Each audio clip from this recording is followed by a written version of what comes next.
सोमनाथ। अंधेरा कितना भी घना क्यों न हो, अंततः उसे सुबह के सूरज के सामने झुकना ही पड़ता है।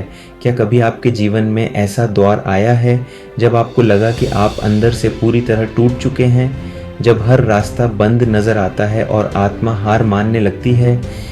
अगर हाँ, तो अरब सागर के इस किनारे पर खड़े सोमनाथ के इस विशाल शिखर को देखिए। यह पत्थर और चूने से बनी कोई इमारत मात्र नहीं है, यह साक्षात प्रमाण है उस शिव तत्व का जो विध्वंस के बाद सृजन करना जानता है। सोमनाथ का इतिहास हमें क्षय और अहंकार की एक महान कथा सुनाता है। चंद्रमा, जो शीतलता का प्रतीक है, उन्हें भी अपनी सुंदरता पर अभिमान हुआ। परिणाम स्वरूप उन्हें श्राप मिला कि वे धीरे धीरे मिट जाएंगे। मानवीय जीवन भी तो ऐसा ही है। हमारा अहंकार, हमारा मैं, हमें धीरे धीरे भीतर से खोखला कर देता है। लेकिन जब चंद्रमा ने इसी धरा पर, इसी समुद्र के गर्जन के बीच महादेव को पुकारा, तो महादेव ने उन्हें पूर्णता का वरदान नहीं दिया, बल्कि उन्हें निरंतर संघर्ष और पुनरुत्थान का मंत्र दिया। यह मंदिर हमें सिखाता है कि जीवन में गिरना तय है, मिटना भी तय है, लेकिन फिर से उठ खड़े होना ही असली आध्यात्म है। इतिहास की किताबों में लिखा है कि सोमनाथ को 17 बार खंडित किया गया, लेकिन वे यह भूल गए कि सोमनाथ किसी पत्थर में नहीं, बल्कि करोड़ों हिंदुओं के अटूट विश्वास में धड़कता है।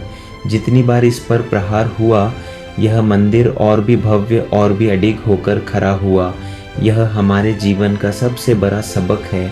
आपके सपनों पर आक्रमण होंगे, आपके चरित्र पर चोट होगी, आपकी परिस्थितियों के घाव आपको लहूलुहान करेंगे, पर क्या आप मलबे में दबे रहेंगे या सोमनाथ की तरह अपनी राख से फिर एक भव्य शिखर का निर्माण करेंगे? ज़रा गौर से सुनिए, इन लहरों के शोर में एक खामोशी है। यहाँ का बाण स्तंभ एक अदृश्य सत्य की ओर इशारा करता है। ये बताता है कि यहाँ से दक्षिण ध्रुव तक बीच में कोई ज़मीन नहीं है, यह अटूट विश्वास का मार्ग है।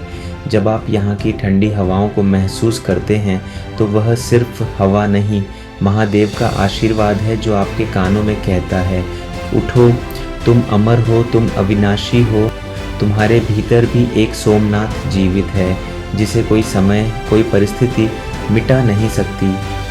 मैं सोमनाथ हूँ, मैं वो जिद्दी मशाल हूँ जिसे आंधियाँ बुझा न सकी, मैं वो अटल विश्वास हूँ जिसे तलवारें झुका न सकीं।